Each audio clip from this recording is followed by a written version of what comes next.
Luca Zaia non è più il presidente di regione più amato d'Italia e cede il primato all'emiliano Stefano Bonaccini. Zaia si classifica invece secondo tra i presidenti di regione.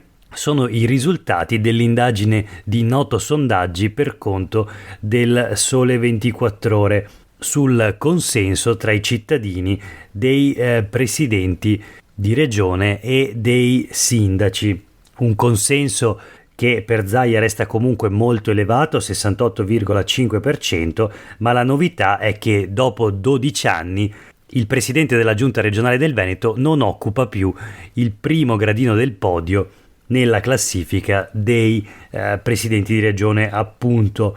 Lo supera infatti uno Stefano Bonaccini, presidente dell'Emilia-Romagna, con il 69% di consenso. La notizia sui quotidiani del gruppo Gedi e sul Gazzettino di oggi che come titolo scrive: Zaia perde lo scettro di governatore più amato, è sul podio con Fedriga dopo 12 anni, superato da Bonaccini dello 0,5% nella classifica di gradimento. Nella classifica dei sindaci invece, scrivono i quotidiani del gruppo Gedi, scalzato dal primo posto quest'anno il sindaco di Venezia Luigi Brugnaro deve accontentarsi di un comunque lusinghiero quarto posto ex aequo con Michele Guerra, amministratore di Parma. Entrambi possono contare del favore del 63% dei rispettivi elettori. Subito dopo c'è Sergio Giordani, civico di centrosinistra, sindaco di Padova al secondo mandato, anche lui con un bottino di consensi più che sufficiente, dato che il 61% dei padovani intervistati afferma che se dovesse andare alle urne voterebbe proprio per il primo cittadino in carica. Il sindaco più amato comunque è Giuseppe Sala, amministratore di Milano, apprezzato dal 65% dei suoi cittadini, riuscito a strappare il primo posto delle preferenze al primo cittadino veneziano. Assente dalla classifica invece il trevigiano Mario Conte, perché il sondaggio non prende in considerazione i neosindaci, pur se con una legislatura già alle spalle. Conte è stato appena rieletto sindaco di Treviso. E questo è Sveglia Veneto, il primo podcast dedicato all'informazione vista da nord-est. Io sono Jack Calcetto, oggi è martedì 11 luglio 2023.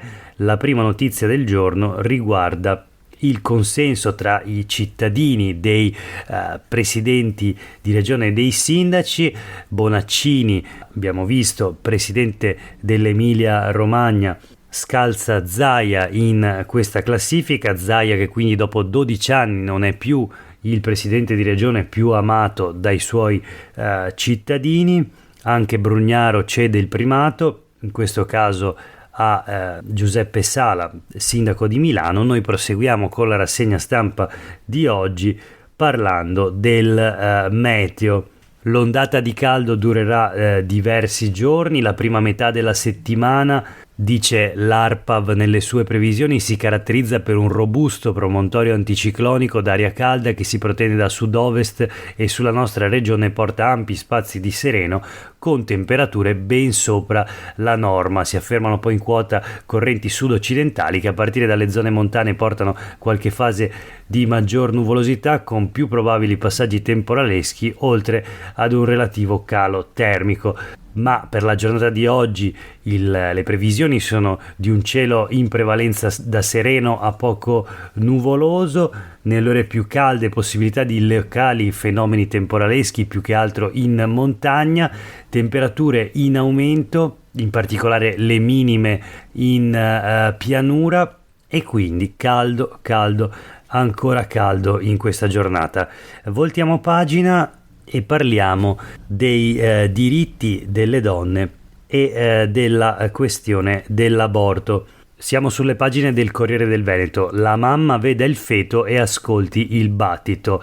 È la raccolta firme pro-life sostenuta dal sindaco anche del comune di San Donà, esponente di Fratelli d'Italia, che ha autorizzato la raccolta firme nel comune di San Donà, pur dicendo che non sa se firmerà per questa proposta di legge, ma è comunque bufera sul sindaco di Fratelli d'Italia di San Donà. Leggiamo le dichiarazioni della consigliera regionale e comunale del Partito Democratico Francesca Zottis, cattolica praticante, comunque indignatissima per l'ultima iniziativa del sindaco Alberto Teso di Area Fratelli d'Italia, che appunto ha autorizzato dentro il municipio di San Donà la raccolta firme sul progetto di legge di iniziativa popolare dei movimenti anti-aborto. E allora vediamo cosa dice Francesca Zottis. Obbligare le donne ad ascoltare il battito del feto prima dell'aborto infligge una violenza terrificante. Consapevolezza della scelta è cosa totalmente diversa dalla colpevolizzazione. Il sindaco nel suo ruolo istituzionale dovrebbe essere al di sopra delle posizioni ideologiche. Ma vediamo cosa recita il testo della proposta di legge per la quale quindi si stanno raccogliendo firme nel municipio di San Donà. Il medico che effettua la visita che precede l'interruzione volontaria di gravidanza è obbligato a far vedere tramite esami strumentali alla donna intenzionata ad abortire il nascituro che porta nel grembo e a farle ascoltare il battito cardiaco dello stesso, e se la procedura non è urgente il ginecologo rinvia di una settimana l'aborto. Queste alcune delle previsioni della proposta di legge promossa dalle associazioni anti-aborto e cosiddette pro vita. Il profilo: chi è il sindaco di San Donà di Piave? Alberto Teso, diventato primo cittadino il 15 maggio scorso, esponente di Fratelli d'Italia, ha vinto al primo turno e appunto recentemente ha autorizzato nel suo comune la raccolta firme dei gruppi anti-aborto, scatenando questa polemica. Voltiamo pagina, sempre in tema di sanità. Venezia a caccia di medici, si candidano in 100, richieste anche dal Brasile, ma l'Ordine di Napoli contesta. In questo modo danneggiate il Sud. La notizia sempre sulle pagine del Corriere del Veneto in un articolo di Paolo Guidone.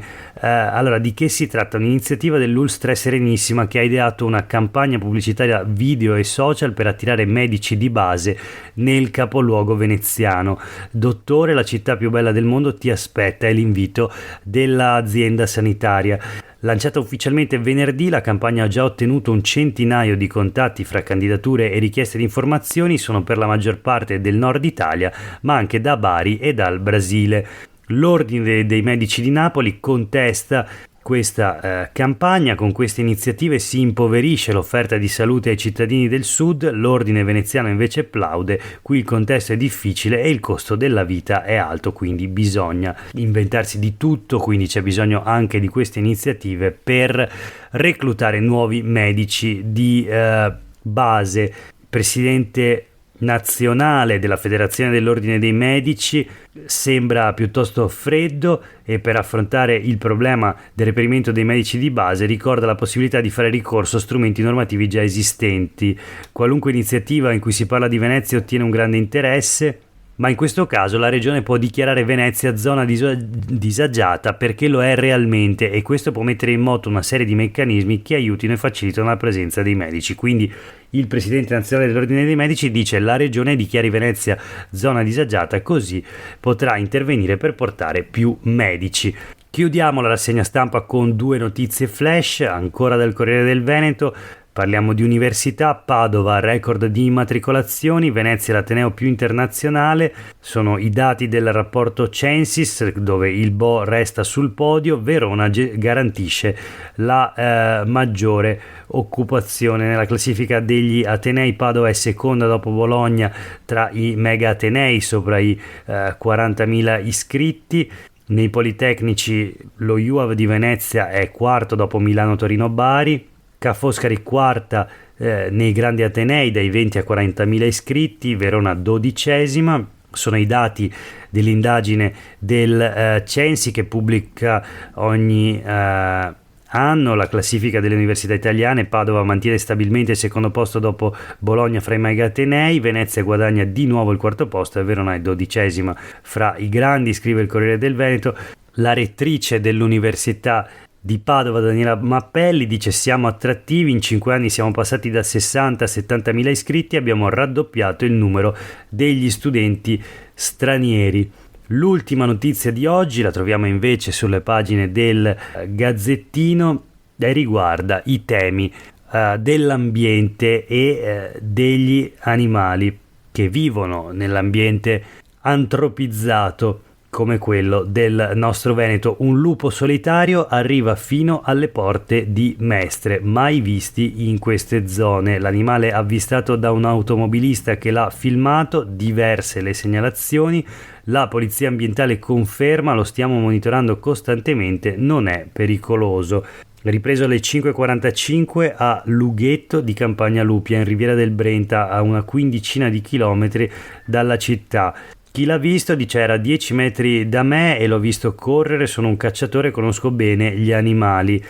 L'ipotesi è che il lupo si stia cibando di nutrie.